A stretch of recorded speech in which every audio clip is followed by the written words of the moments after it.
The first lecture in this series was an introduction to the OCR A-level option on African kingdoms and to African history in general. So now we're going to move on to the first chapter in the ebook and the first kingdoms, which is actually the Empire of Sangai. Now the Empire of Sangai, which flourished from the middle of the 15th century to 1591, when it fell after an invasion from troops from Morocco. And in covering Songhai, we'll also be looking at its predecessor, which was the Empire of Mali, not to be confused with the country of that name today, the Empire of Mali, which its heart was probably located in Mali, but it also covered areas of what are now Senegal and the Republic of Guinea. So the question I think we're going to approach this through is how important was Islam, the religion of Islam, to the strength of Songhai and Mali. Now, Islam had really begun to grow as a religion in West Africa, well, from the 8th and 9th century onwards, and particularly from the 11th century. The presence of traders from North Africa who were Muslim in various parts of the Sahel region, from Senegambia in the west, right the way across to the kingdom of Borno in what's now northern Nigeria in the east, was stronger and stronger.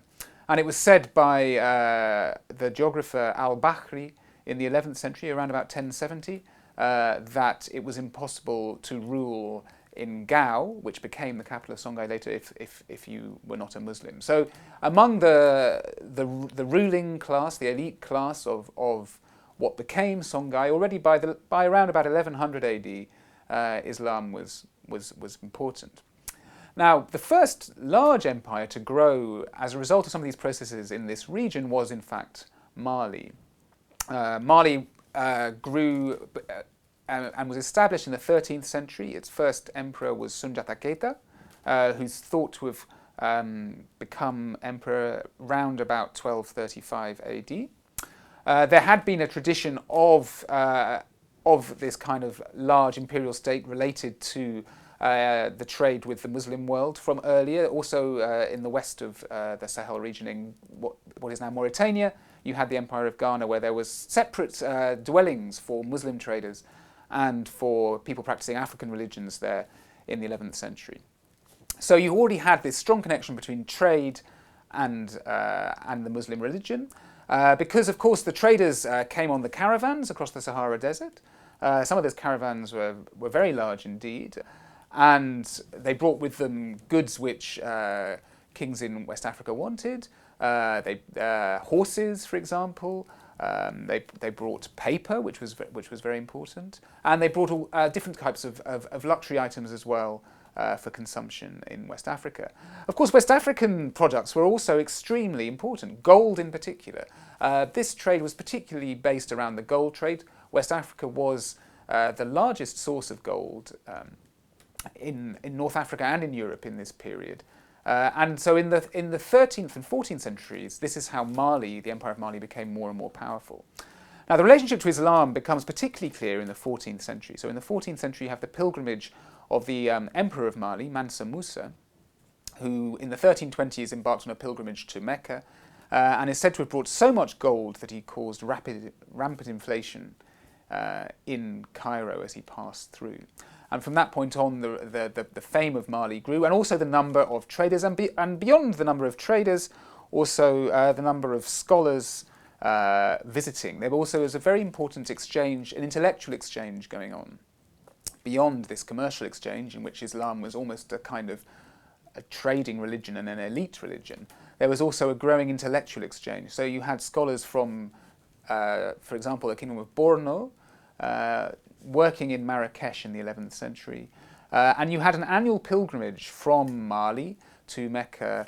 From the 13th to 14th centuries, you have an annual pilgrimage of people, specific pilgrims, noted in the sources in Arabic as going through Cairo, Tripoli, and then to Mecca. And in fact, there were specific lodging houses for those pilgrims from those regions, according to which kingdom they came from.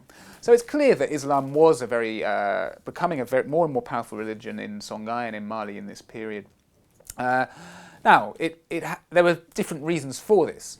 One, of course, was its connection to what were at that point really the most powerful political forces in the Mediterranean world, with the Caliphate's centres in Baghdad and Cairo, and the rise of the Ottoman Empire in the 15th century. But another important aspect, I think, of Islam's influence and power in West Africa is the fact that, as a religion of the word, of the book, it brought scribes who were very useful in the administration. It helped Songhai and Mali before Songhai to develop quite complex administrations with many different administrative officers, helped in tax collection, and so helped in the expansion of functioning state. So with that addition, Islam was an extremely valuable resource for the ruling groups within Songhai and before Songhai in Mali. So we could say that there was growing globalization in Songhai and Mali in this period, and that brought with it growing trade and growing connections to the outside world. And some of those were actually with Europe. So, for example, in the 14th century, when Mansa Musa returned from his pilgrimage to Mecca and constructed one of the mosques, a famous mosque in Timbuktu, which is still standing today, the Jinjerobo Mosque, the architect Al-Sahili came from Granada in what is now Spain, but it was then part of Moorish Spain, Islamic Al-Andalus. At the same time, it's important not to overemphasize these connections. They were strong connections, they were important, but at the same time, the rulers of Songhai, particularly the earlier rulers, maintained what you might call a hybrid identity. They did practice Islam, they did fast during Ramadan, but at the same time, they did keep African religious practices and African political customs.